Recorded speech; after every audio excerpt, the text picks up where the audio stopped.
یہ بیان کیا تھا کہ معاذ بن جبل رضی اللہ تعالیٰ عنہ کے اوپر بہت قرض تھا، اور نبی صلی اللہ علیہ وسلم نے پھر ان کا سارا مال، ساری زمین جو کچھ تھی وہ بیچ باچ کے قرض ادا کر دیا۔ آپ بہت غمزدہ تھے، پریشان تھے، تو آپ صلی اللہ علیہ وسلم نے ان کو دلاسا بھی دیا، اور کچھ دنوں کے بعد آپ صلی اللہ علیہ وسلم نے ان کو یمن کا گورنر نامزد کر دیا، گورنری حاکم بنا کر ان کو بھیج دیا۔ اور پچھلی مرتبہ آپ نے سنا تھا کہ آپ کس طرح بھیج رہے تھے، وہ خود معاذ بن جبل سواری پہ سوار تھے اور نبی کائنات صلی اللہ علیہ وسلم کے ساتھ ساتھ چل رہے تھے، پیدل وصیتیں کر رہے تھے، باتیں کر رہے تھے۔ تو یہ وہیں پر گورنر تھے یہاں تک کہ نبی کائنات صلی اللہ علیہ وسلم وفات پا گئے، فوت ہو گئے، اور سیدنا ابو بکر خلیفہ بنے۔ تو 2 سال کا عرصہ گزار کر سیدنا معاذ مدینے پہنچے، تو ان کے پاس بہت سارا مال تھا، ماشاءاللہ سے وافر مقدار میں مال تھا۔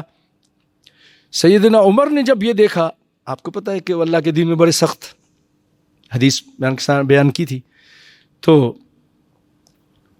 انہوں نے کہا یہ سارا مال اے معاذ جا کے قومی خزانے میں بیت المال میں جمع کرا دو۔ انہوں نے کہا کہ مجھے رسول اللہ صلی اللہ علیہ وسلم نے خاص طور پہ تجارت کرنے کی اجازت دی تھی، اور یہ سارا مال اسی تجارت کے نتیجے میں مجھے حاصل ہوا ہے، تو اس لیے یہ مال مجھے رکھنے کا حق ہے۔ یہ قومی دولت نہیں ہے کہ میں جا کے اس میں جمع کرا دوں۔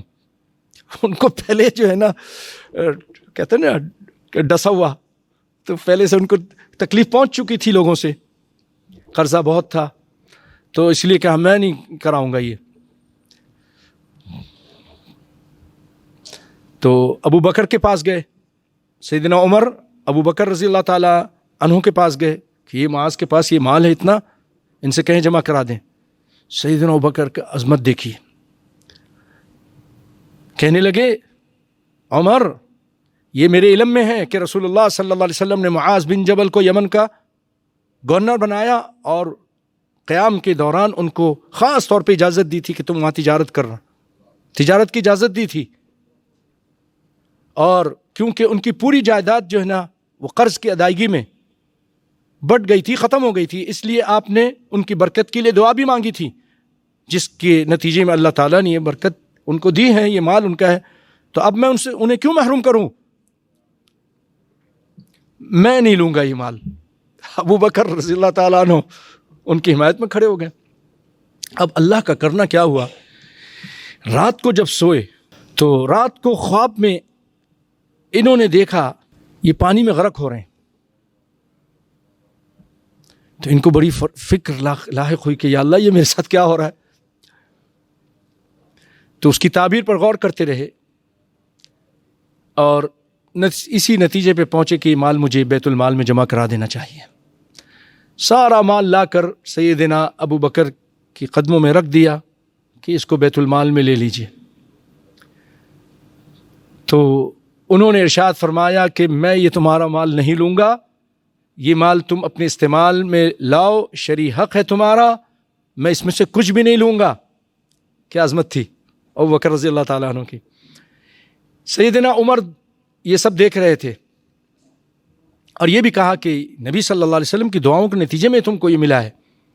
سیدنا عمر یہ سب دیکھ رہے تھے، کہنے لگے ہاں اب تمہارے لیے جائز ہے، کیونکہ جو کچھ لائے ہو لا کر تم نے امیر کے سامنے، خلیفہ کے سامنے رکھ دیا، اب خلیفہ اجازت دے رہا ہے، اب تم خوشی سے اس کو استعمال کرو۔ اللہ اکبر۔ نظام عمر نظام چاہتے تھے، کیونکہ نبی کائنات صلی اللہ علیہ وسلم نے ایک موقع پر جب ایک آدمی آیا تھا مال لے کر، آپ نے زکوٰۃ کے لیے بھیجا تھا، تو وہ زکوٰۃ لا کر دیتا ہے اور کہا یہ زکوٰۃ ہے اور یہ مجھے لوگوں نے ہدیہ دیا ہے۔ تو آپ صلی اللہ علیہ وسلم فرمایا اپنی ماں کے گھر پہ یہ بیٹھا رہتا، پھر میں دیکھتا کہ اس کے پاس کہاں سے ہدیے آتے، سب کچھ لا کے دے دینا چاہیے۔ اسی لیے یہ آج تک قانون ہے، کوئی بھی وزیر، مشیر، وزیر اعظم، صدر، بادشاہ کسی ملک کا دورہ کرتا ہے تو جو کچھ ملتا ہے وہ لا کر قومی خزانے میں جمع کرا دیتا ہے۔ آج تک ایسا ہوتا ہے. ان کی عورتوں کو جو زیورات ملتے ہیں